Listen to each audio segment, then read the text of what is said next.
aming Tatay sa langit, salamat sa araw na ito. Minsan pa, pukawin mo ang aming pag-ibig, ang aming pagmamahal sa iyo dahil sa iyong pag-ibig at pagmamahal sa amin. Banal na Espiritu na nakatira sa amin, patuloy mong iparanas ang lahat ng libreng pagpapalang nakamit na namin at ibinigay sa amin ng aming Panginoong Hesus. Sa umagang ito, sampu ng lahat ng pamilya ng Gospel of Christ Church, dinideklara ko ang kalusugan, kagalingan, kalakasan, at pagpapala mula sa aming Panginoong Hesus Kristo. Ayan po, Panginoon, lagi kaming makita namin ang lahat ng meron kami sa aming Panginoon. Ito po ang aming dalangin sa pangalan ni Jesus. Amen and amen. Praise the Lord. Praise the Lord. Tayo po ay magkulay ng salita ng Diyos. Ready na po ba kayo? Si Kenneth hindi pa ready dahil wala po akong monitor. Yan. Basa. 1, 2, 3. Jesus or Another Jesus, Part 2. Part 1 po yung last Sunday. Kaya please po, pumunta po kayo sa ating FB page. Makinig kayo. Kung wala po kayong ginagawa sa bahay, huwag niyo na hong pansinin yung boses ko. Buksan niyo yung cellphone niyo. Gawin yung music, yung tinig ko. Pakinggan lang ko. Makinig. Please po, lalo na kung kayo ay hindi naka-attend ng nakaraang Sunday, makinig po ng ating mga preaching. Amen po ba? Tapos kung may time kayo, hindi naman nakakaya sa inyo, i-share naman ninyo sa iba. Okay? Ayun, ang babait ng mga tao dito. So, sino ba yung Jesus na pinananampalatayanan nyo? O baka meron kayong ibang Jesus na pinananampalatayanan? So, tingnan po natin. Sabi ni Pablo sa 2 Corinthians chapter 11, verse 1 to 4. Tingin po kayo sa akin. Tingin kayo sa akin. Napakahalaga na kilala nyo si Jesus. Napakahalaga na alam nyo kung anong meron kayo kay Jesus. Tandaan po ninyong mabuti yan. Si Jesus, pag nakita nyo si Jesus, nakita nyo na yung Diyos. Pag nakita nyo si Jesus, maiintindihan nyo na yung Diyos. Sabi ni Jesus, ako ang larawan ng Diyos na hindi nakikita. Mababasa nyo yan sa Colossians chapter 1, verse 15. Sabi ni Jesus, sabi ni Pablo, si Jesus ang larawan, ang imahin in person ng Diyos na hindi nakikita. Yung hindi po nakikita, talagang hindi mo makikita. Pero ang ginawa ho ng Diyos, nagkatawang tao siya para yung hindi mo nakikita, makita mo. Yung Diyos na walang pwedeng pumunta sa Kanya, siya na ang pumunta sa atin para ma-appreciate natin yung Diyos. Kaya, totoo ba yung Jesus na pinanampalatayan mo? Sabi ni San Pablo, sana'y pagtiisan ninyo, habang wala pa yung aking monitor, ako sa kaunting kahangalan, kasi may problema ho doon sa simbahan ng Corinto, simbahan po yan. Ang tawag dyan, Corinthian Church. May problema ng konti doon kasi may mga pumapasok na mga apostol, pumapasok na mga pastor, nagpipreach, katulad ng Jesus na pinipreach ni Paul, pero yung kung paano i-preach, hindi katulad ng pinipreach ni Paul. Ulit po, dala nila si Jesus, katulad ng Jesus ni San Pablo. Pero kung paano nila ipangaral, iba sa pangangaral ni Pablo, kaya may problema yung Corinto. Mga born-again Christian na po yan, ha? Mga mananampalataya na ni Jesus. Tingin po ay sa akin. Mananampalataya na po ni Jesus tong mga to. Pero, naluloko pa sila. Kaya very dangerous po. Mga born again na po ito. Sabi niya, Sana'y mapagtiisan ninyo ako sa kaunting kahangalan. Kaya alam nyo, si Paul, lagi niyang binababa yung sarili niyo. O, pagpagtiisan nyo na, ha? Itong sasabihin ko sa inyo, medyo kahangalan to, kaingotan to. Subalit, tunay na nagtitiis kayo sa akin. Alam ko naman, naiintindihan nyo. Yun po ang ibig sabihin.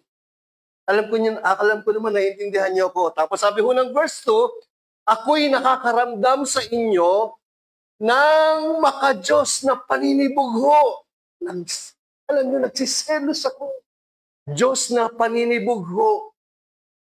Sapagkat kayo'y itinikda kong mapangasawa ng isang lalaki, na kayo'y maiharap ko kay Kristo bilang isang malinis na birhen.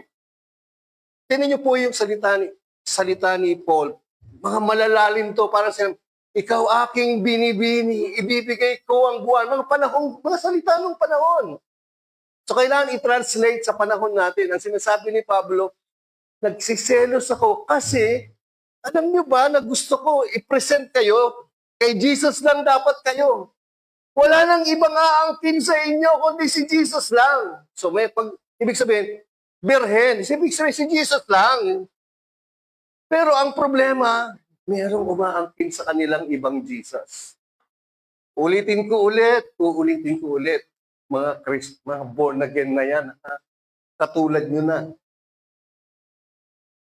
So ang ibig sabihin yan sa atin, baka may umaangking ibang Jesus sa inyo.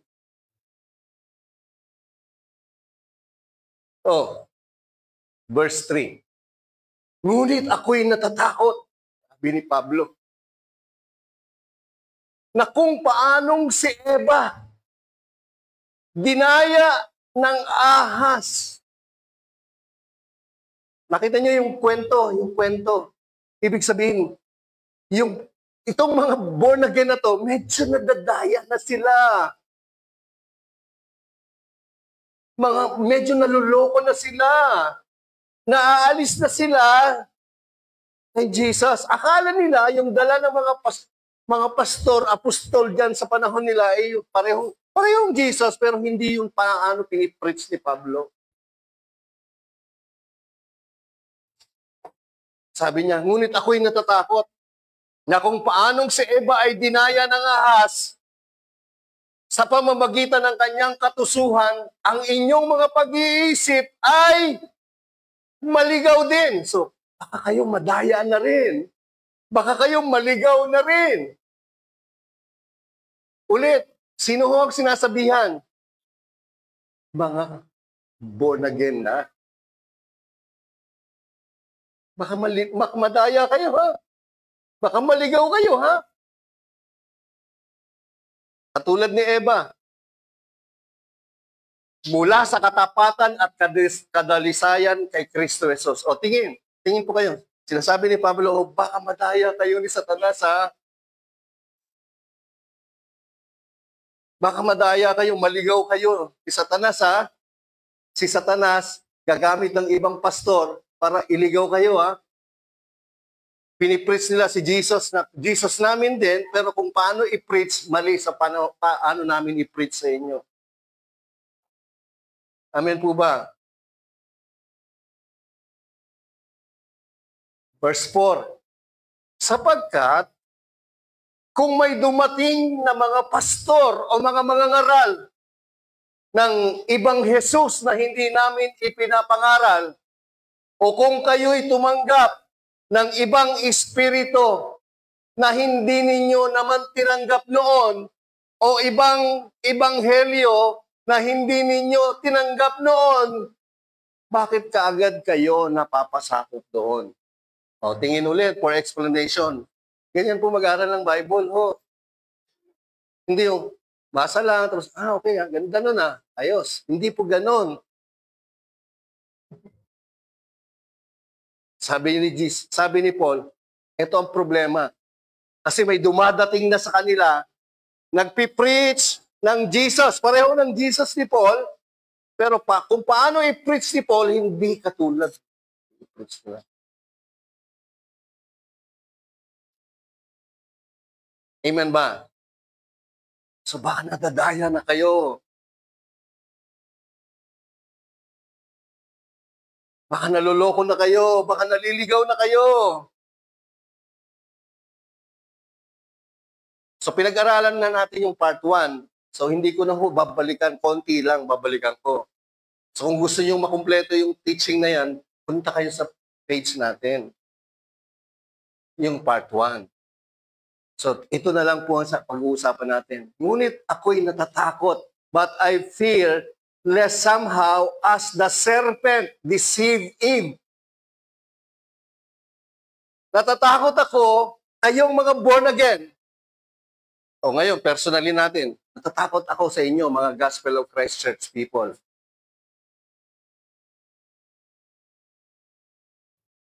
Kung paanong si Eva ay dinaya ng ahas sa pamamagitan ng kanyang katusuhan. Baka kayo, mga Gospel of Christ Church people, ay madaya kayo sa inyong pag-iisip at maligaw kayo mula sa katapatan ng meron kayo sa Gospel of Christ. Yun po ang ibig sabihin niyan. Baka madaya kayo, maligaw kayo. Sino man dadaya? Yung serpent. Sino ba yung serpent? Sabi ng Revelations chapter 12 verse 9, yung serpent at tinapon ng malaking dragon ang old serpent, yung ahas. Sino daw yung ahas? Ang tinatawag na, basahin niyo po, at ang mandaraya. Baka mataya kayo. Yun pong sinasabi ni Paul. O, tingin po kayo, baka madaya kayo ni Satanas. Kayong mga born again. Born again na po sila, di ba? Pero magdadaya pa rin. O, sino ho yung serpent? Si Satanas. Sabi ng John 8:44, you are of your father, the devil, si Satanas. Kayo'y mula sa inyong amang Diablo, at ang nais niyong gawin ay ang kagustuhan ng inyong ama. Siya'y isang mamamatay tao, si Satanas. Mamamatay tao. Paano ho siya pumapatay ng tao? Hindi ho pumapatay ng personal, pumapatay siya through teaching. Pag mali na ho yung Jesus ninyo, doon na yung time papapasok si Satanas, papatayin tayo. Spiritually and eventually physical lalabas sa katawan natin. O, sabi dito, at hindi naninindigan sa katotohanan, sapagkat walang katotohanan kay Satanas. Kapag siya ay nagsalita ng kasinungalingan, siya ay nagsasalita ayon sa kanyang sariling likas. Si Satanas, sinungaling talaga. Sapagkat siya ay isang sinungaling at ama ng kasinungalingan. Sino si Satanas? Tatay ng sinungaling, ama ng sinungaling, kasinungalingan, walang katotohanan. So, si Satanas magpipresent ng isang Jesus, parehong Jesus, pero the way na i-preach yun, gagamit ng mga pastor, na hindi katulad ng pinipreach ni Paul.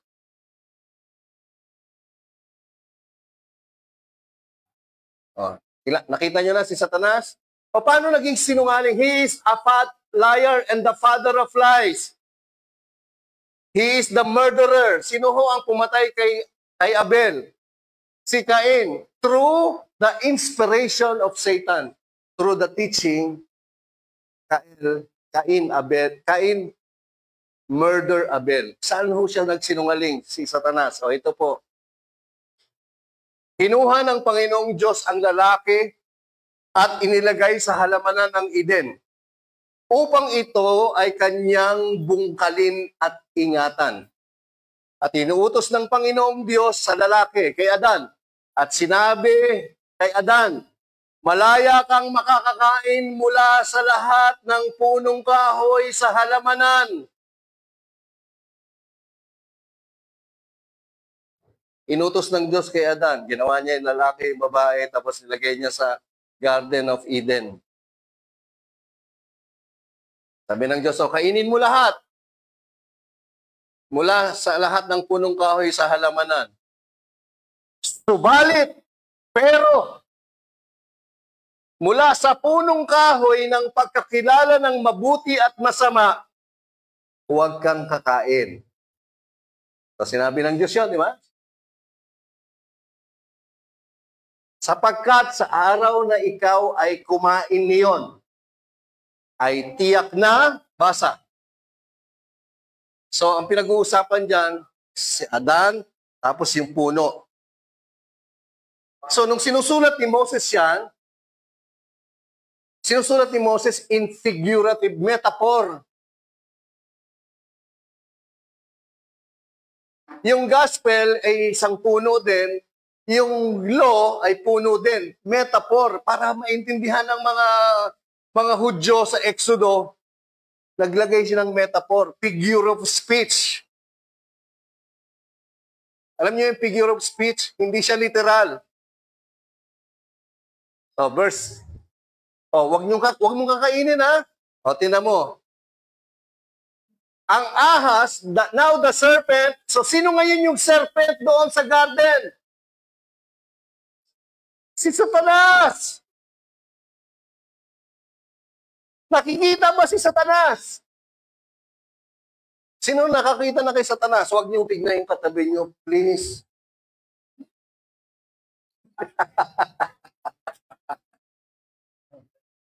Tumingin na lang kayo sa harap. Nakita niyo na si Jesus. So, hindi nakikita, di ba? Pero ba't nakita? As a figure of speech, ang ibig sabihin dyan, yung Satanas na ito mag-a-against doon sa sinabi ng Diyos. Yung punong kahoy, puro punong kahoy, mamaya papakita ko sa inyo, ha? So, hindi siya literal. Ang ahas nga ay higit na tuso kaysa alinman sa mga mailap na hayop sa parang nanilikha ng Panginoong Hesus. Sinabi niya sa babae. Anong sabi ng Diyos sa lalaki? Sinabi sa babae na huwag kakainin ha. Kainin niyo lahat yan, puno dyan. Pero yung bunga ng punong kahoy na to, na nagsasabi ng mabuti at masama, huwag niyong kakainin ha. Bakit? Pag kinain niyo, mamamatay kayo. So, hindi yan physical, kundi spiritual eating. Sino ba? Kakain ka lang ng nagkasala ka na. Hindi. Ang kasalanan doon, hindi siya naniwala sa Diyos. So, dinisobey niya yung Diyos. Hindi siya naniwala eh. So, yung tree, figure lang yun, metaphor lang yun, para makita niyo kung paano nag-disobey si Adan at si Eva. Sinabi niya sa babae, sabi ni Satanas. So, saan nagsasalita si Satanas? Saan? Sa isip.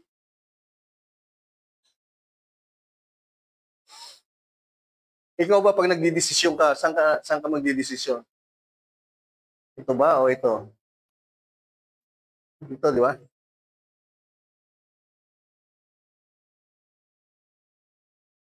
Sinabi ni Satanas sa babae, sinabi ba ng Diyos? Sinabi ba ng Diyos na huwag niyong kakainin ang mula sa alinmang punong kahoy sa halamanan? Kita niyo, binabaliktad niya. Si Satanas, babaliktad rin niya kung ano sinabi ng Diyos. Sabi ng Diyos, sige, kainin niyo ang lahat ng bunga ng punong kahoy sa halamanan, di ba? Sabi ni Satanas, sinabi ba ng Diyos na hindi niyo kakain? Sinungaling talaga eh. Sinungaling ba si Satanas? Mambubudol eh. Sabi ng Diyos, kainin niyo lahat, huwag lang ito. Sabi ni Satanas, sinabi ba ng Diyos na hindi niyo, huwag niyong kainin? Doon pa lang. Sa alinmang punong kahoy sa halamanan. At sinabi ng babae kay Satanas, ay sinabi ni Satanas kay Eva,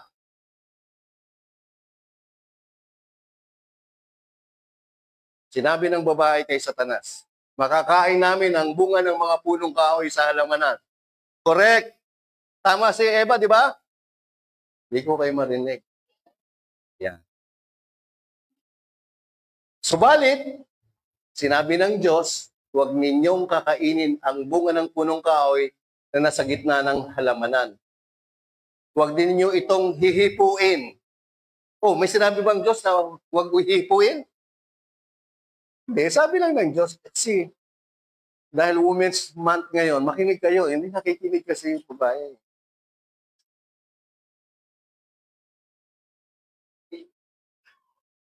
Sabi na nung asawa, sorry honey, nagkasala ako. Hindi! Mababae ka! Hindi kasi nakikinig, nag-sorry na. Ha? Galit yung babae. Oh, hindi, balik tayo rito. Kundi kayo'y mamamatay. Oh, hindi naman sinabing huwag niyong hipuin. Diba? Tingnan niyo po. Tingnan niyo po. Tingnan niyo. Tingnan niyo kasinungalingan. So, ang ibig sabihin, kainin niyo. Ang kwento, ibig sabihin, paniwalaan ninyo, kainin ninyo, mabuhay kayo sa puno ng buhay.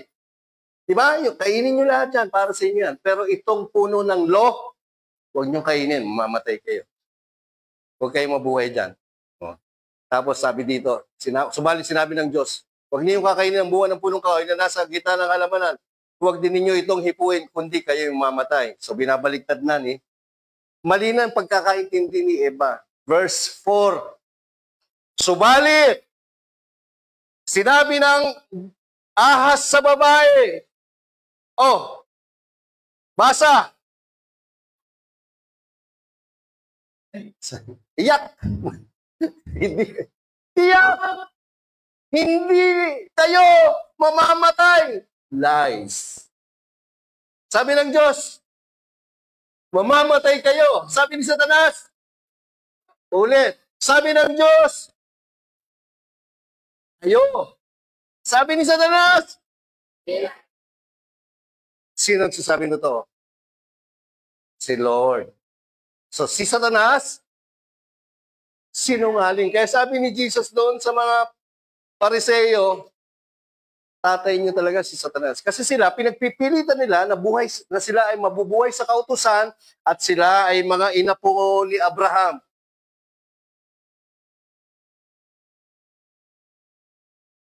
You will not surely die. Oh, sabi ng Diyos, you will surely die. Sabi ni Satan, you will not surely die. Naintindihan niyo na po? Sinungaling. Sinungaling. Kaya sabi ni Paul sa mga born again sa Corinthians, natatakot ako. Baka madaya kayo. Katulad ni Eva. Oh. Si Eva, ang kasalanan niya, deceived siya. Si Adan, hindi siya naniwala. Amen po ba? So yung punong kahoy noon sa Garden ng Eden, ng puno ng buhay, the tree of life, yun po ay yung gospel. Si Jesus yon. Paano ko sinabi yon? Yung puno doon na pag kinain mo, mamamatay ka, yun po yung kautusan sa bagong tipan, yun yung magagawa mo. Sinasabi ni Paul, natatakot ako, baka nanloko kayo. May mga pastor, may mga apostol nagpe-present na pag na kay Jesus kayo, yayaman kayo, pag na kay Jesus kayo, gaganda, ang ganda. Hindi yan ang pinipreach namin. Di ba, tinuro ko na last Sunday? Oh. Ngunit, ang kasalanan, pagkakita ng pagkakataon sa pamamagitan ng kautusan, ay gumagawa sa akin ng sari-saring pag-iimbot. Sapagkat kung walang kautusan, ang kasalanan ay patay. So pag wala ho yung law, the law is the knowledge of sin. Sabi ng Diyos, huwag mong kainin yung puno na yon. Sapagkat yung puno na yon, pag kinain mo, mamamatay ka. The law kills. The law condemns. So hindi ho pagkain, hindi ho puno, hindi bunga. It's a teaching. Sabi nyo, katuruan. Yung iba nag-aaway, ang dami kasi, alam ko, ano yun, mansanas yun eh. Sabi ng Pilipino, hindi, mangga yun. Di ba, pag nakakita ka ng mangga, naglalaway ka, nagsahanap ka ng bagong, hindi. Sa Amerika, mansanas yun. Kaya nilagay sa computer, apple, may kagat na. Hindi pa rin nila ma-discover. Yun ay form of teaching. Aral. Aral ng mundo, aral ng tao, o aral ni Kristo base sa death, burial, and resurrection. O, tingin. Minsan, sabi ni Pablo, kung walang kautusan, ang kasalanan ay patay.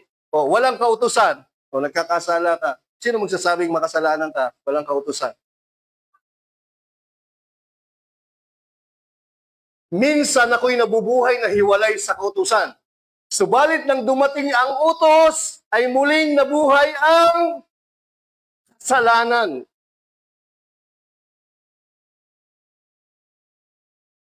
Kasi sila, pag Israelita ka, 5 years old ka pa lang, pinamemorize na sa'yo yung law. So, first year siya hanggang 5 years, wala siyang kasalanan. Wala siyang alam sa kautusan eh. Nung pinamemorize na sila, nabuhay ang kasalanan. Then he died. Spiritually, he died. At ako'y namatay. Oh. Patay na ba si Pablo nung sinusulat yan? Buhay pa siya. Sabi niya, at ako'y namatay. At ang utos na tungo sa buhay ay natuklasan kong ito'y tungo sa kamatayan. Kaya sabi ng Diyos, kainin nyo, dito ka maniwala, dito ka magdepende sa puno ng buhay. Huwag ito. Itong puno na to, yun po yung kautusan. Pag kinain mo yan, mamamatay ka. Verse 11. Mamaya, papakita ko sa inyo yung puno. Sapagkat ang kasalanan, pagkakita ng pagkakataon sa pamamagitan ng utos ay dinaya ako at sa pamamagitan nito ay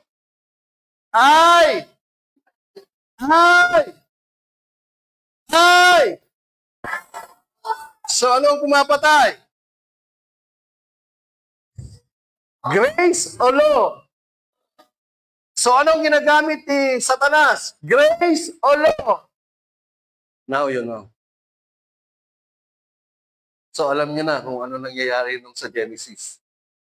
Because, sa isip ng Diyos, bago pa lang lalangin ang mundo, ang kordero ng Diyos ay pinatay na. Before the foundation of the world, the Lamb was already slain. Sa isip ng Diyos, plano ng Diyos, hindi ho na sorpresa nung nagkasala si Adan. Alam na ng Diyos, magkakasala si Adan. Bago pala magkasala si Adan, Jesus was already slain before the foundation of the world. Kaya God is not surprised. Before the problem, sinolve niya na muna. Wala pa yung problema, sinolve niya na. Ganun ho yung Diyos. Yung Diyos hindi siya nagre-react. May problema, isolve natin. Hindi. Wala pa yung problema, solve na. Ganun yung Diyos. Malupit. Malupit yung Diyos niyo. Kaya't ang kautusan ay banal. Banal ho siya. Good. Huwag niyong kainin yan. Do not eat the tree of knowledge of good. Kasi if you obey all of that, good. Pero you will not be saved. If you disobey that, evil yan. Right? Kaya ang kautusan ay banal at ang utos ay banal at matuwid at mabuti. Mabuti po yung law. Hindi mo masama yun. Yung pastor niya, tinuturo masama yung law. Hindi mo mabuti yung law. Kaya lang, ang problema tayo, hindi natin kayang sundin yun. Hindi ako nag-ano papalala. Sabi ng law, magsimba tuwing araw ng pagsimba. Bagsak lahat. Bagsak. Pag hindi ka nagsimba palagi, sabi sa law, babatuhin ka hanggang mamatay. Dito, ubos ang bato, kababato sa atin.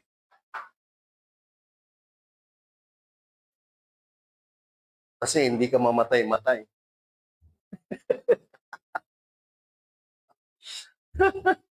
Naintindihan niyo po ba? Hindi matawa yung iba. Kung gayon, ang mabuti ba na ang nagdala ng kamatayan sa akin? Hindi! Kailanman! Kundi ang kasalanan na gumagawa ng kamatayan sa akin sa pamamagitan ng mabuti upang ang kasalanan ay maihayag na kasalanan sa pamamagitan ng utos ay magiging lubos na kasalanan. Kaya binigay yung kautusan. Pero the first place, doon pa lang sa Genesis, sabi ng Diyos, ito lang ang kainin nyo, yung puno ng buhay. Ito, huwag nyo kakainin to. Pag kinain nyo to, mamatay kayo. Sabi ni Satanas, hindi.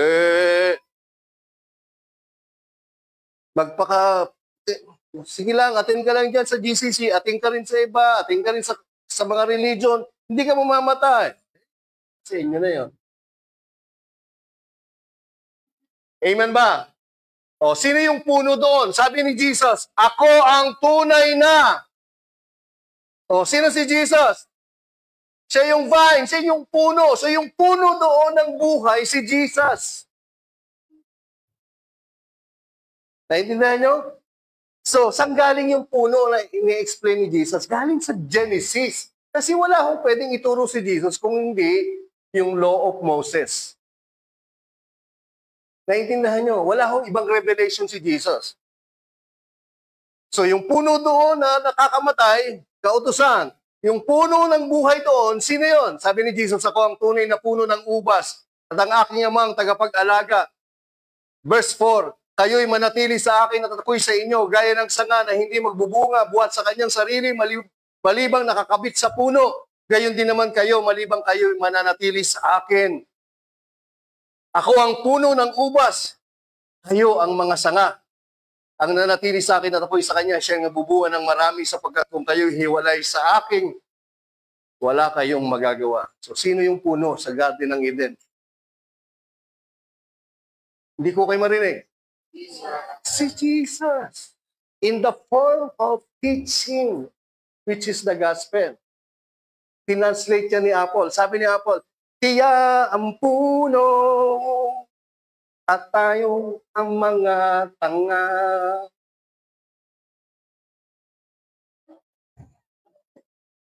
Sila natawa.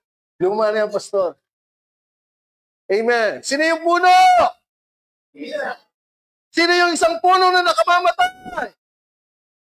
Ano ang gagamitin ni Satanas? Sabihin ni Satanas, actually, nung nag-discourse sila ni Eva, wala siyang masabi doon sa puno ng buhay eh. Hindi niya sinasabi. Pero doon siya nagpuntirya doon sa puno ng kaalaman ng mabuti at masama. Remember mo? Kasi si Satanas, wala siyang masasabi sa gospel. Palis siya doon. Kaya dilagpasan niya yun. Nag-focus siya. Sabi ba? Hindi kayo mamamatay. Naintindihan niya na? Oh. Sabi dito, he who has an ear, let him hear what the Spirit says to the churches. To him who overcome, I will give to eat from. Basa. The tree of life, which is in the midst of the paradise of God. Who is the tree of life? Jesus. Amen ba? Another. Tignan nyo, sabi ng Galatians 3:13, pinubos tayo ni Kristo mula sa sumpa ng kautusan nang siya'y naging sumpa para sa atin, sapagkat nasusulat, sumpain ang bawat binibitay sa. Tingnan nyo po. Mamaya, i-reveal ko sa inyo. Sino yung nasa punong kahoy? Si Jesus na pinako, namatay, pagkatapos ng 3 araw, buhay na magmuli. It speaks of the gospel.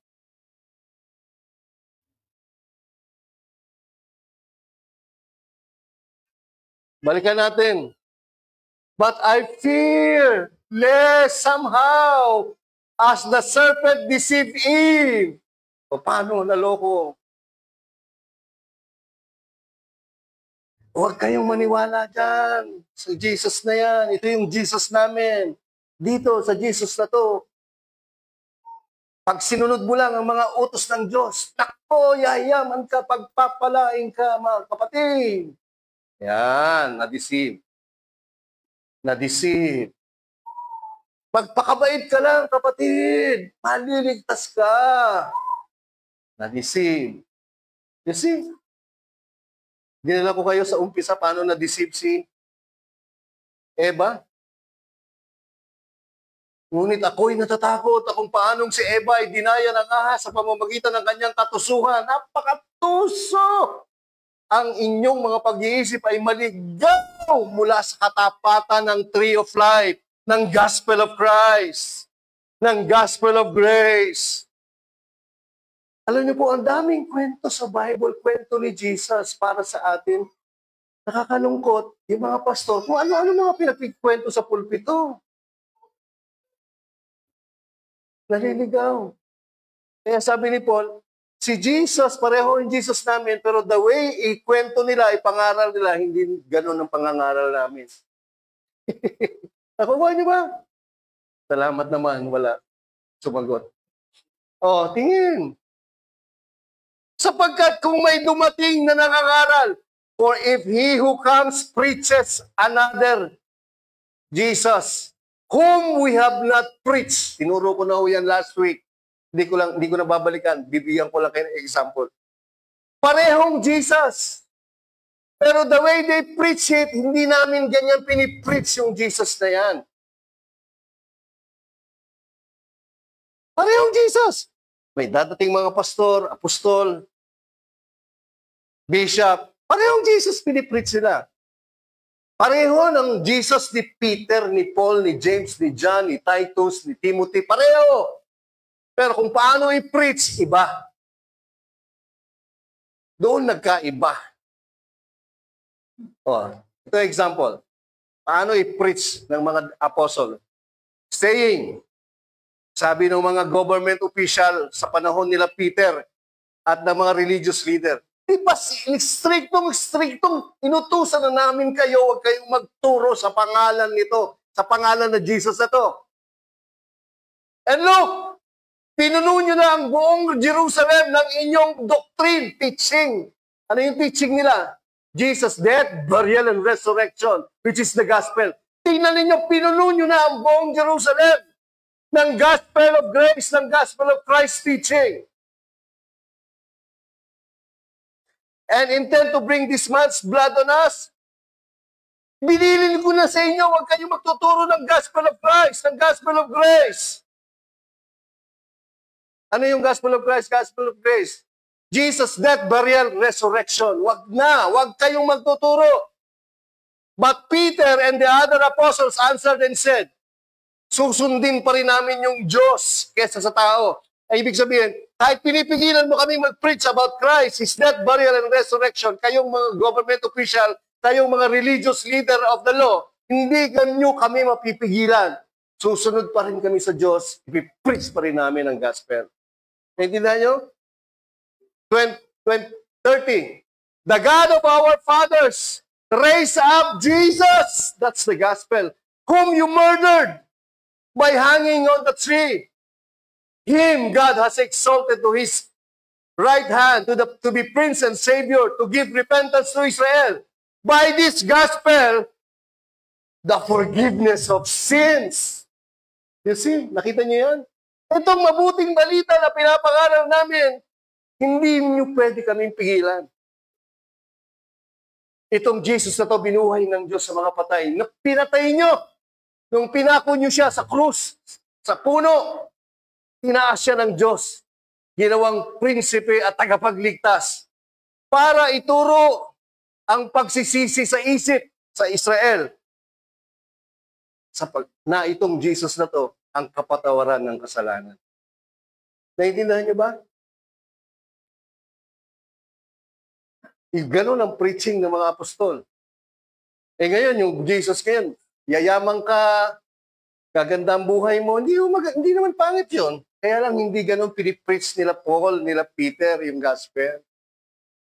Ito, sabi ni Paul, 1 Corinthians 1:17-24, for Christ did not send me to baptize. Ako ay pinadala ng Panginoong Hesus, hindi para bautismohon kayo sa tubig.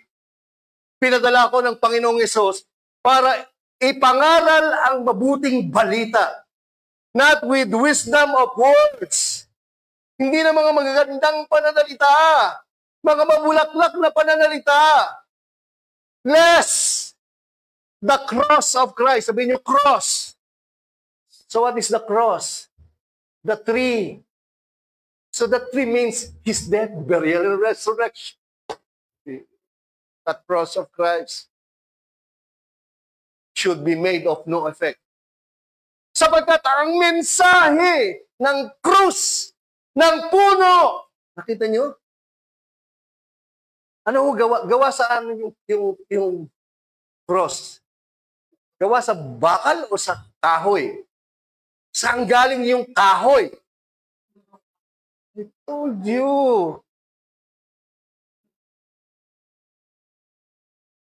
Minsan nababasa lang natin yung ibabaw, pero pag tinignan nyo, oh, that's the tree.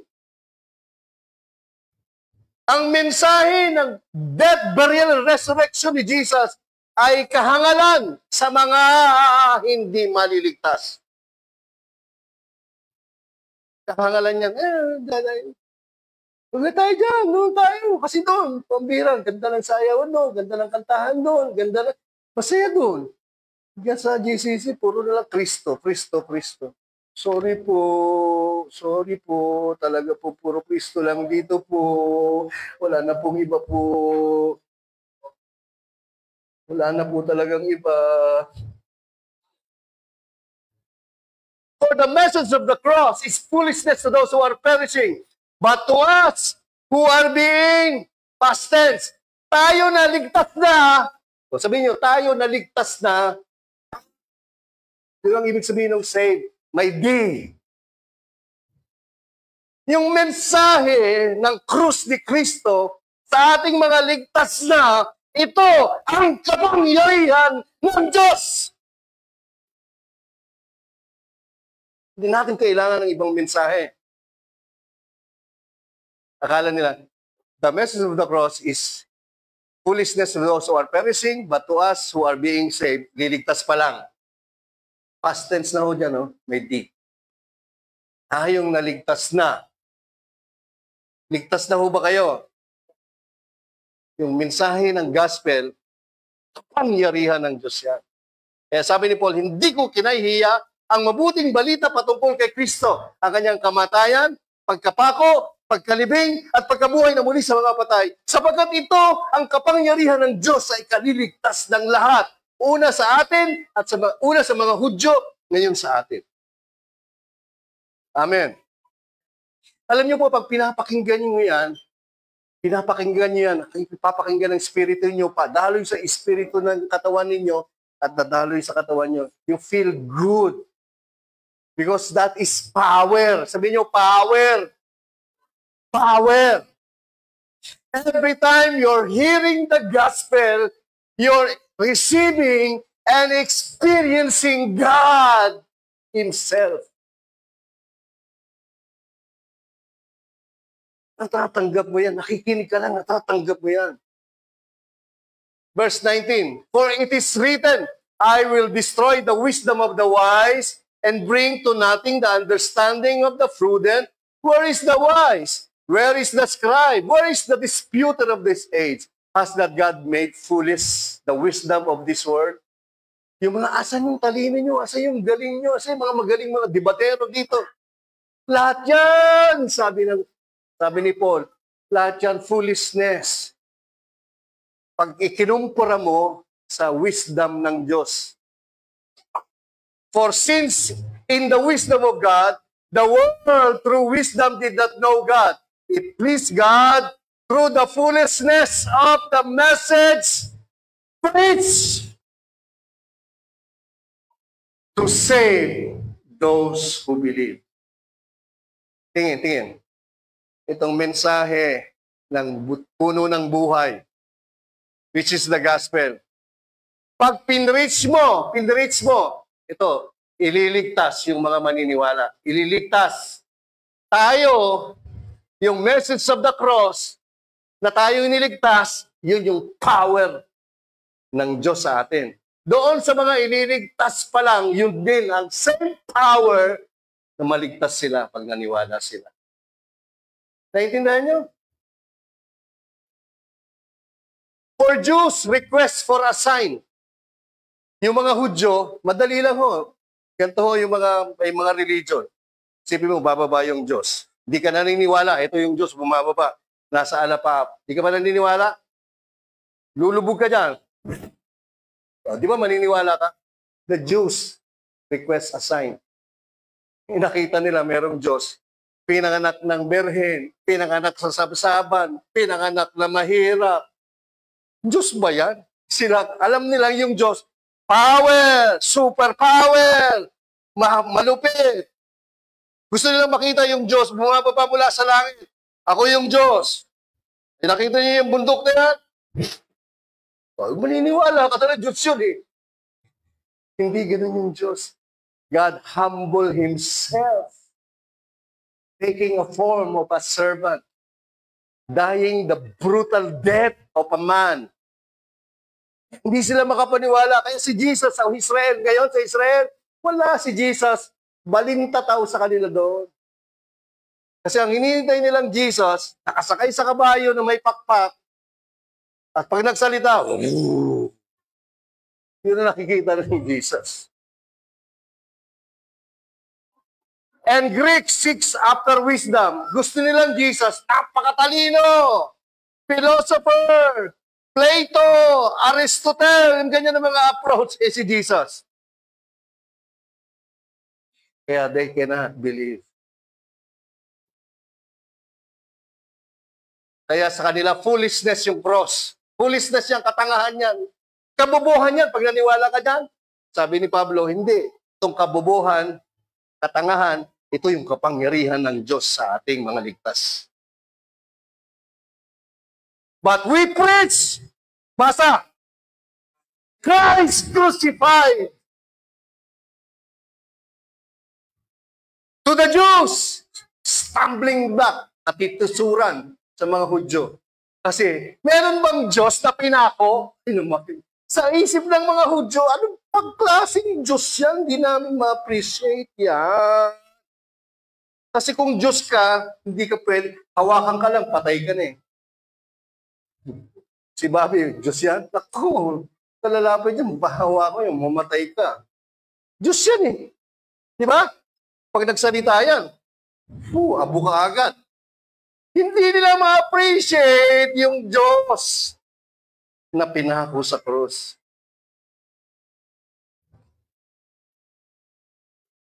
Stumbling block yan, katitisuran. And to the Greeks, kabubuhan yan, kabubuhan, katangahan.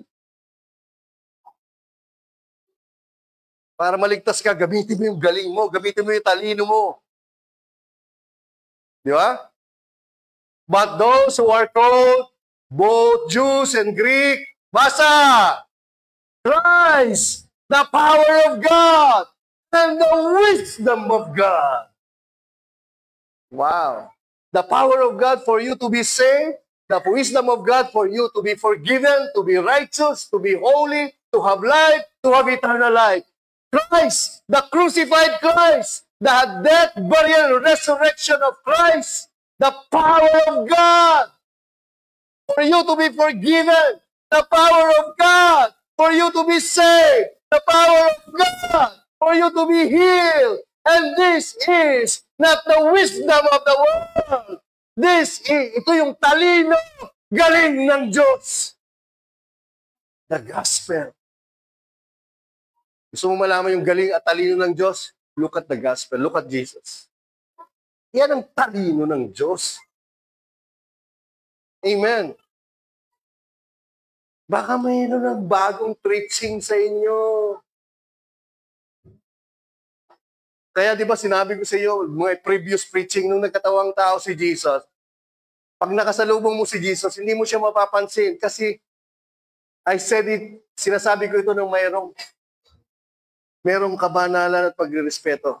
Pangit si Jesus nung nagkatawang tao. Kaya yung mga picture dyan sa images, sa Google, mahabang balbas, mahabang buhok, napakapogi, sa mga film, sa movies, ang pupoging Jesus, di ba? Sabi ng Isaiah, pangit. Napakapangit ni Jesus sa totoong buhay. Pag nakita mo siya, iismiran mo siya. Napakapangit. Naintindihan niyo po ba? Oh, balik ko tayo ulit. Baka may dumating sa inyo. Mangaral ng katulad ng Jesus namin na hindi namin pinipreach. Nakita niyo po? Yung pinipreach ng maraming apostol, maraming pastor na bulaan, na Jesus na poging-pogi, Jesus na walang imposible, Jesus na makapangyarihan. Pinapakita nila yun, pero hindi nila pinakita yung kapangyarihan ng Diyos. Yung siya ay nagkatawang tao at namatay, pinako sa krus, at nabuhay na magmuli. Yun ang kapangyarihan ng Diyos. Amen. Natatakot ako.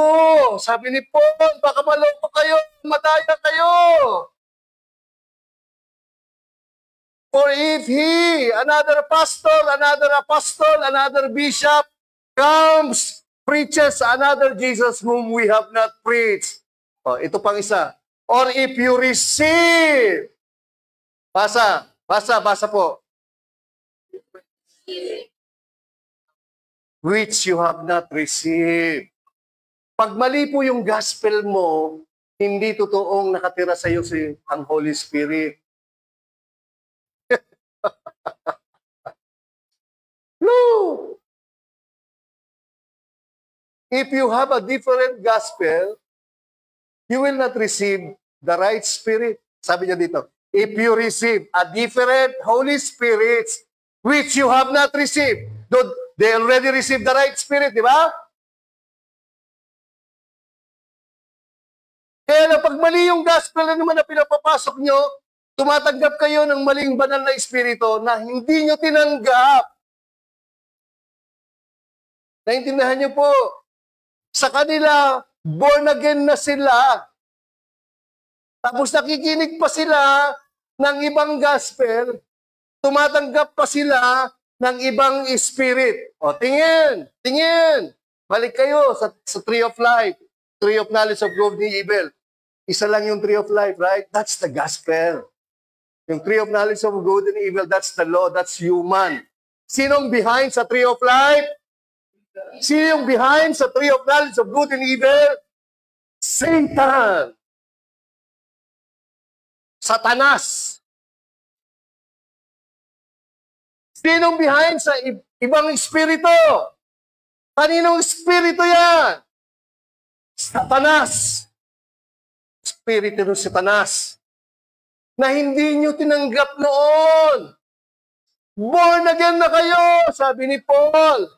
Pero nakikinig pa kayo ng ibang Jesus. Tapos dahil nakikinig kayo ng ibang Jesus, nagtumatanggap kayo ng ibang Holy Spirit na hindi nyo naman tinanggap noon. Naintindihan niyo po ba? Pag mali yung gospel, the Holy Spirit is not there. So, anong difference ng ibang espiritu sa tamang banal na espiritu? Ito yung ibang espiritu.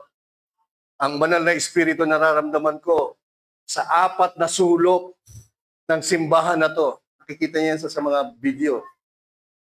O, mali na yun. Bakit? Nasaan ba yung banal na espiritu? Oh, nakatira dito. Hindi sa 4 na sulok. Hello? Saan nakatira ang Holy Spirit? Sa loob mo. Oh.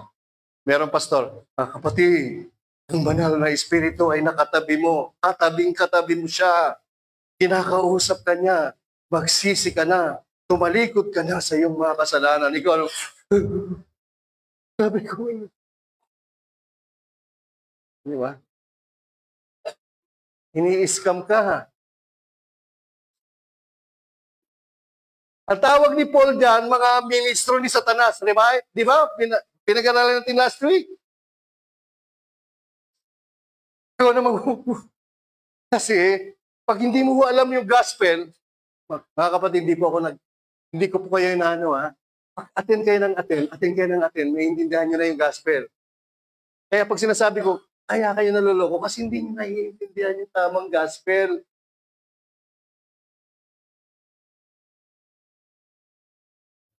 Ating kayo ngayon. O, absent naman kayong 2 linggo. Malilito, mahirapan po kayo. Wala akong pinagkaiba yan kung ikaw ay college, freshman ka, 200 class, 200 day klase mo, pinasok mo lang 150. Pag nag-exam ka, bagsak ka. Wala akong pinagkaiba yun doon. College na ako magsi-second year na ako. Bagsak ka. 3 subject. Bakit ka bagsak? Usually, tinin nyo, bakit to laging bagsak yung mga estudyante? Pala absent. Hindi ako nagpaparinig. Kasi naman, huwag niyo naman ako pastor paparinig. Ayoko kayo dito. Kala niyo gusto ko yung trabaho na to.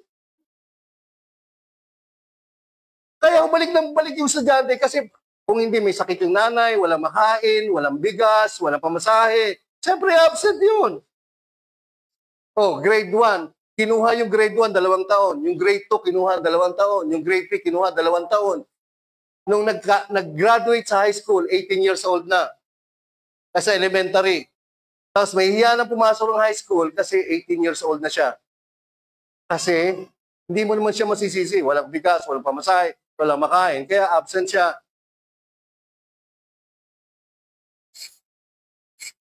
O, dito na tayo. Balik tayo ulit dito. Sample lang yon. Figure of speech lang yon. Hindi totoo yun, ha? Figure of speech, metaphor. Masyado kayong seryoso. Oh. Baka ibang spirit. Oh, sabi ni Jesus, ano yung Holy Spirit? Sabi ni Jesus, mananalangin ako sa Ama. Bibigyan kayo ng another. Ibig sabihin ng another, alos, alike, the same. Helper. Bibigyan kayo ng katulad ko, parehong-pareho ko, na helper para he may abide with you forever. Ano daw yun? Sino daw yun? Basa. The Spirit of Truth who will dwell with you and will be in. Sabi nyo, inside me. The moment you believe the gospel, the Holy Spirit lives inside you. Jesus lives inside you. Kaya huwag kayong magpapabudol sa mga magagaling na mga pastor. Mga kapatid, I can feel. Di ba? Pag ganyan-ganyan pa. I can feel the Holy Spirit is moving upon the 4 corners of this church. Takbo na. Alis na sa simbahan na yan. Scam yan. Kasi nasaan ang Holy Spirit? Di ba? Di ba? So, ito tapos kakanta. Haliho kayo, kanta tayo. Uwitan natin ang Holy Spirit. Come home. Ako rin, ganyan ako noon. Holy Spirit, fall afresh on me. Fill me with your power. Pag wala kang alam, dalan-dala ka doon.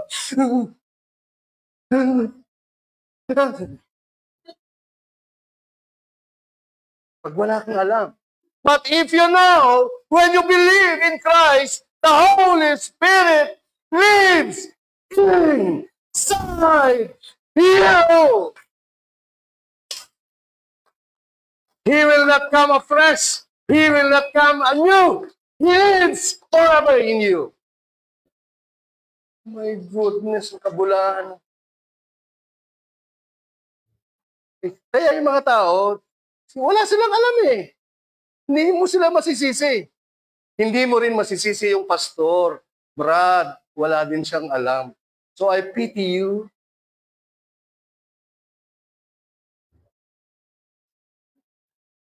Naintindihan niyo ba yan?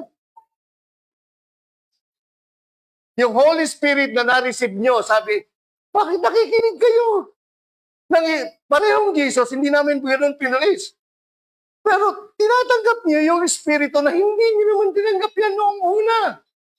Kasi yung Espiritu, katulad siya ni Jesus. Sabi po ng Holy Spirit sa akin, o yan, sasabihin ng pastor, o tingin, nasa pastoral prayer na. Nasa pastoral prayer na. Sabihin ng pastor, sabi ng Holy Spirit sa akin, may mga tao dito, napakarami yung issue sa buhay. Mahal na mahal, plus dudugtong, mahal na mahal po kayo ng Diyos. Lumapit kayo, ikumpasal nyo ang inyong mga kasalanan. O, tingnan nyo, ito yung Holy Spirit. Gusto nyo makita yung Holy Spirit? Katulad siya ni Jesus. O, ito. Si Jesus ang nagsasabi, itong Holy Spirit na to, katulad ko siya. Nevertheless, I tell you the truth, sabi ni Jesus, it is to your advantage that I go away.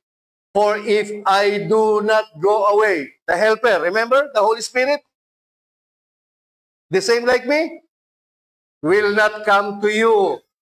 But if I depart, I will send the Holy Spirit to you, that He may live with you. When He has come, tingnan niyo po sa text. Tingnan niyo po. Please, tingnan niyo po. Habang nakikipagkwentuhan si Jason na naman. Tingnan niyo po. Pag dumating yung banal na Espiritu, iko-convict niya yung world of sin. Yung world. Tingin. Tingin. Tingin. Ang ibig sabihin ng word, yung mga taong hindi na nanampalataya sa akin, iko-convict ng Holy Spirit ng kasalanan. And of righteousness and of judgment. Tandaan niyo po ha, of sin, of righteousness, of judgment. In-explain ni Jesus. Yung Holy Spirit, pagdating niya, of sin, yung mundo, kukonvict niya yung mundo. Ano ikukonvict niya? Anong kasalanan ng mundo? Basta. Ikukonvict niya yung mga hindi mananampalataya. Ano ang kasalanan ng mga hindi mananampalataya? Hindi mananampalataya. Hindi sumasampalataya. Ikukonvict ng Holy Spirit, hindi sila ikukonvict ng kasalanan nilang nagagawa. Kasi as far as God is concerned, lahat ng kasalanan binayaran ni Jesus, right? So ano nilang kasalanan ng mundo? Unbelief. I will convict them because they do not believe in me. Naintindihan niyo? Hindi sila naniniwala sa akin. Hindi yung, babaero siya, hindi, lalakero siya, hindi, bakla siya, hindi, lasinggero siya, hindi, tomboy siya. Hindi yon. Kasi lahat yun binayaran ng Panginoon. The only sin that cannot be forgiven is unbelief. Because belief is Christ. When you have Christ, all your sins are forgiven. When you don't believe Christ, all your sins are not forgiven. Understand? Oh, tingin po. Of righteousness. Iko-convict ng Holy Spirit. Sino pa yung mga righteous? Tayong mga naniwala, di ba? So, iko-convict ng Holy Spirit because I go to my Father, you, Christian, you, righteous people, you see me no more. Sasabihin ng Holy Spirit, kahit hindi nyo ako nakikita, you are always righteous. Lagi kang matuwid. Lagi kang pinatawad. Naintindihan nyo? Bakit kayo may dadating ng mga pastor? Nagpipreach, tinatanggap nyo different spirit. Kasi sasabihin na naman, mayroon ako, ang Holy Spirit nagsasabi lahat ng nagkakasala ng immorality, pumunta ko kayo sa harapan. Ako, nag-iiyakan na. Hindi dahil na-convict, kundi na-condemn. Na-condemn. God never condemned. Sa Diyos, if you sin,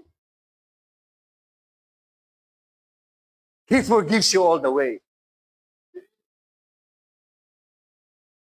Yung kapatawaran ng gospel, ang kapatawaran ng Diyos, wala yung if, wala yung but, wala yung stop. Full speed ahead yan. Yesterday, today, and forever.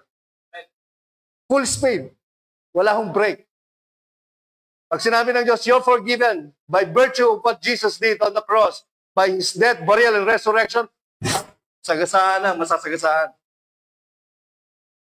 Ganyan po ka-powerful yan. So, hindi ho bubong-busina yan. Ayaw mong maniwala, sasagasaan ka. Pero hihinto yan pag nanampalataya ka. Woo! Nanampalataya. Sakay. Woo! Sakay. Ganun ho yan.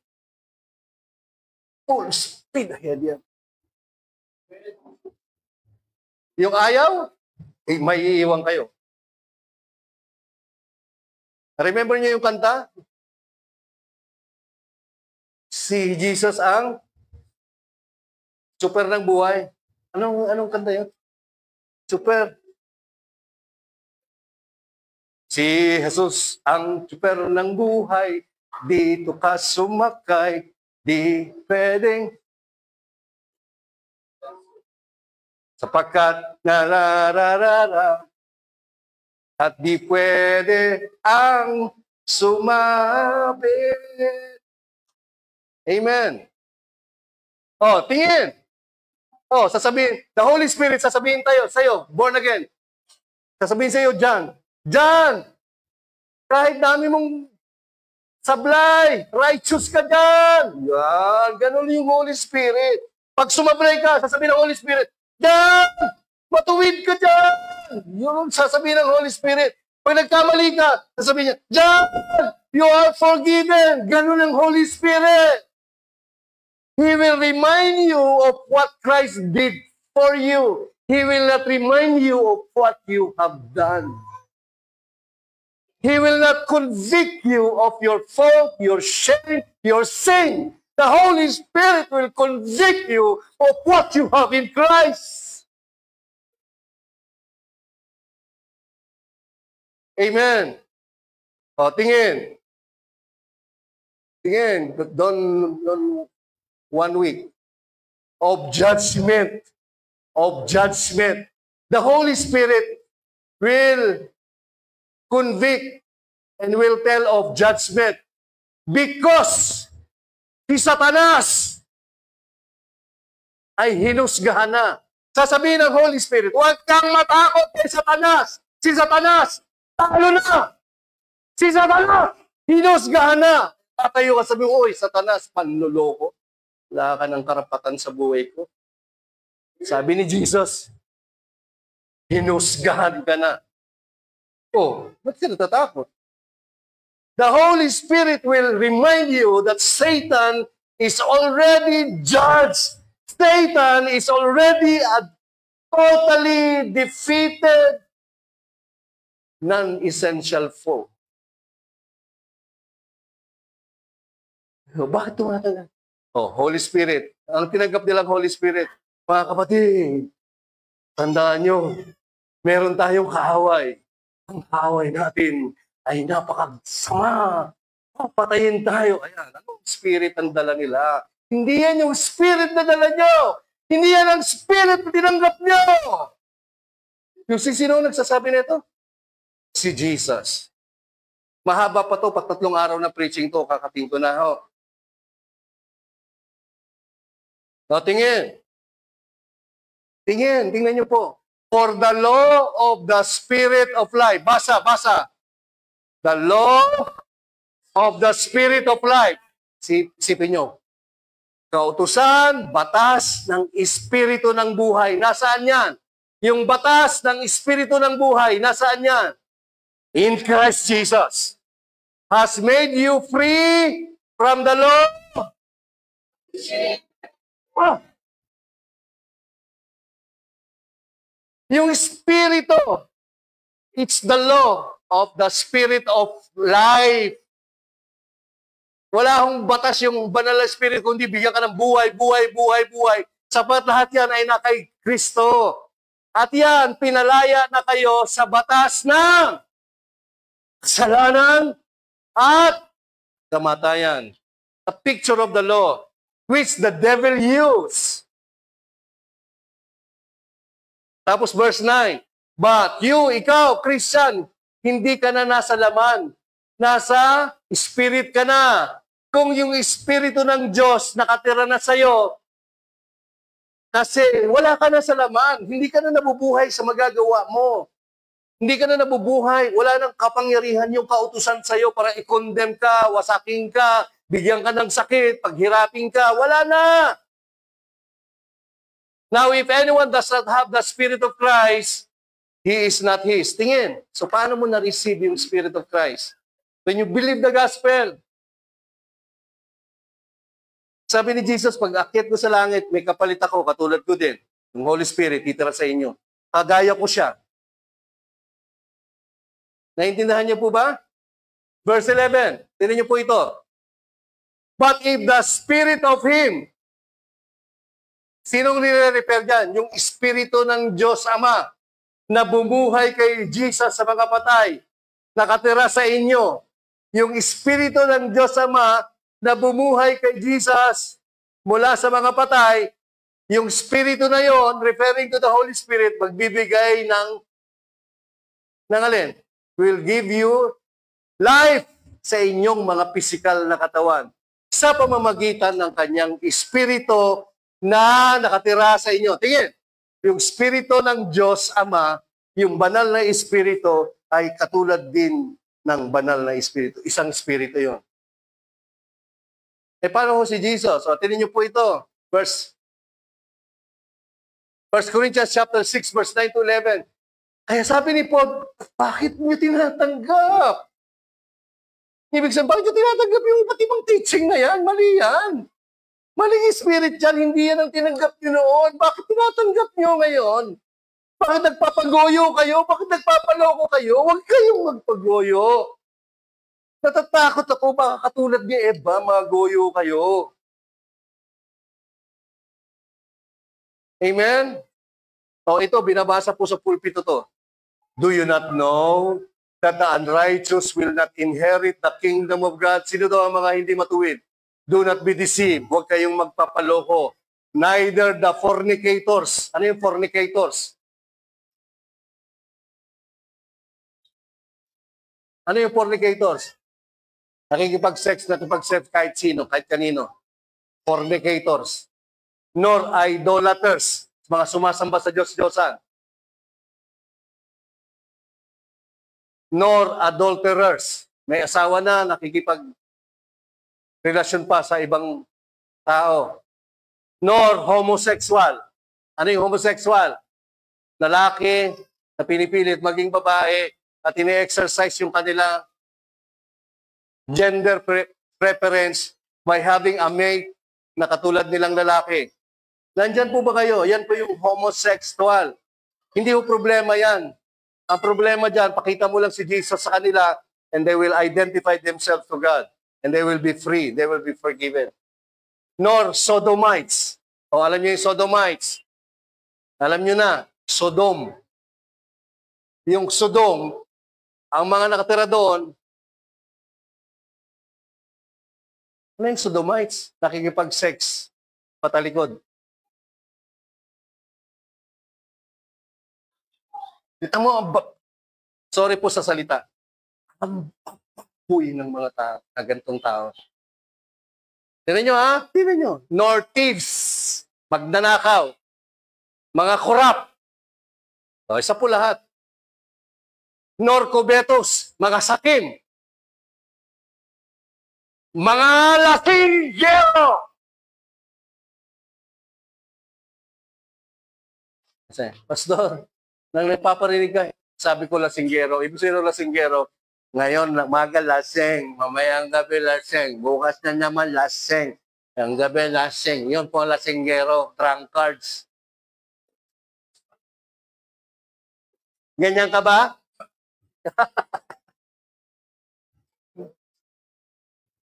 May mga tao naman, please naman. Pakikat mo to ha. Please naman. Pakikat mo to, iyan. Makinig. Pag kayo, mga Christian, makinig. Ikakat naman to. Huwag kayo mag-alala. Meron tayong MTRCB. Kung hindi nyo mapigilan,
revilers, yung mga masasakit magsalita, mga non-extortioner. Ano yung extortioner? Yung, yun, kotong, mga extortioner. Sabi dito, hindi will inherit the kingdom of God. Hindi makakapasok sa langit. Patay. Pag nandyan tayo sa lahat ng kategory niya, hindi ka kakatin na yan, ikakat na yan. Tingin, ikakat na nila yan. Kaya yung mga tao, pag ganun yung ginagawa, siyempre wala namang iba. Lahat naman ganyan ang ginagawa. Lahat naman ganyan din. Konti-konti nga lang yung iba. Di condemn tayo pare-pareho. Kaso pinuputol na dyan. May verse 11 dyan. Tignan niyo ang verse 11. Ready? That's it. Sabi ni Paul, and such were some of you. Meron kayo mga Corinthians. Ganyan kayo. Marami sa inyo ganyan.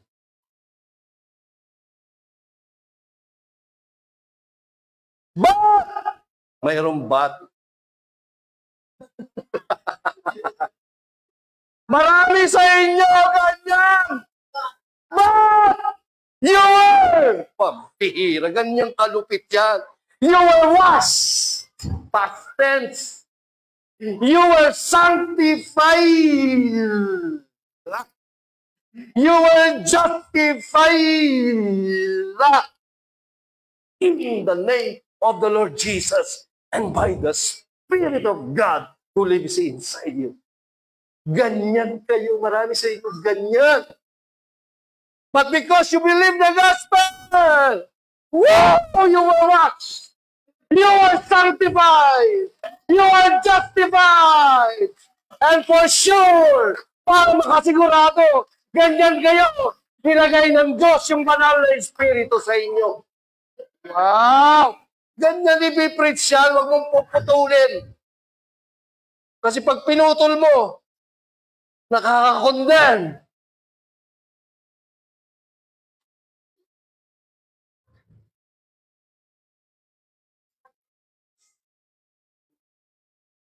Hindi sinabing, dati kayong ganyan. Hindi, ganyan kayo. Marami.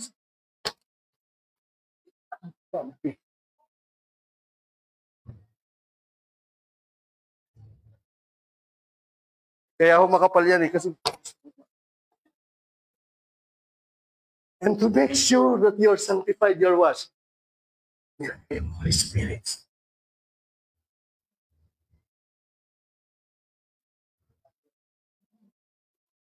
Kaya, ang bait ng Diyos.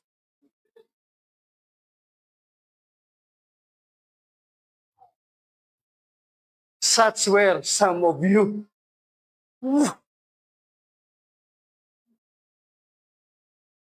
Hindi ka naiyak dyan sa... At least si Paul, hindi siya plastic. Sabi sa inyo, marami sa inyo, magnanakaw, sa inyong bakla. Ganun siya ka-straight. Sinasabi ko sa inyo, hindi kayo papasok sa langit. Pero, alam ko ganyan kayo. Pero dahil nanampalataya kayo, binugasan kayo, pinabanal kayo, pinatawad kayo. If that is not enough, pinatira pa yung banal na Espiritu sa inyo para i-secure ang kapatawaran nyo. Wow! Wow! Palakpan muna natin si Jesus. Amen! Hallelujah! Next week na natin ituloy. Wala na po oras.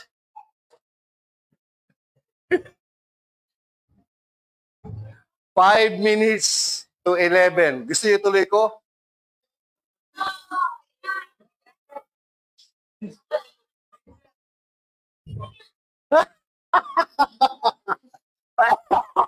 Sabi ni John, next week na pastor, may pasok pa eh. Oh, ito na lang, isa na lang. And then I'll close, okay? Oh, sabi ni Paul, kita nyo, ganyang kalupit. Hindi yung banal na espiritu sa kanila, nangungunder, nangungunbik. Sabi ni Paul, hindi ganyan yung espiritong tinanggap nyo. Hindi yung espiritu na tinanggap nyo, hindi nagbibilang ng kasalanan. Actually, yung espiritong tinanggap nyo, wala nang alam na kasalanan kahit ginagawa nyo. Ganong kalupit.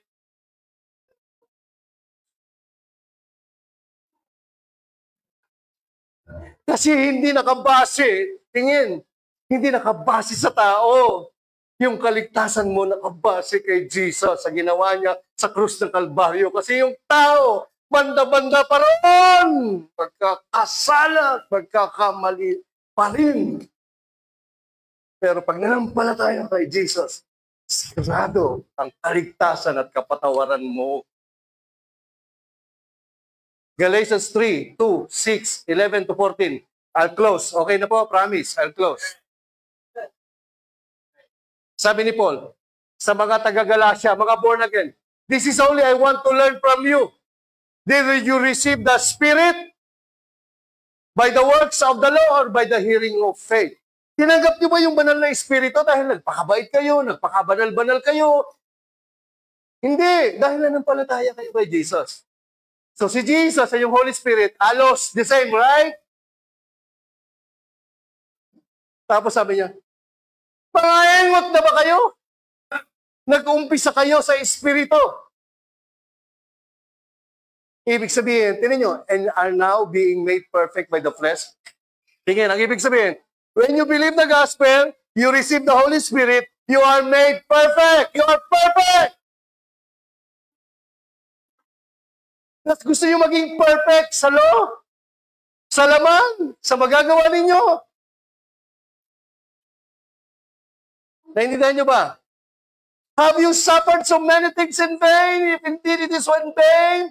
Verse 5, therefore, he who supplies the Spirit to you and work miracles among you, does he do it by the works of the Lord, by the hearing of faith? Just Abraham believed God, and it was counted to him for righteousness. Look, tingin, what's the context? Doon, perfect na kayo. When you believe the gospel, you receive the Holy Spirit, that makes you sanctified, was justified, righteous, perfect. The Holy Spirit was given to you for you to know that you are righteous, just as Abraham was. You are righteous. You are holy. You are washed. You are sanctified. You are justified. You are forgiven. You are holy forever and ever by virtue of what Christ did on the cross and by giving you the Holy Spirit to give.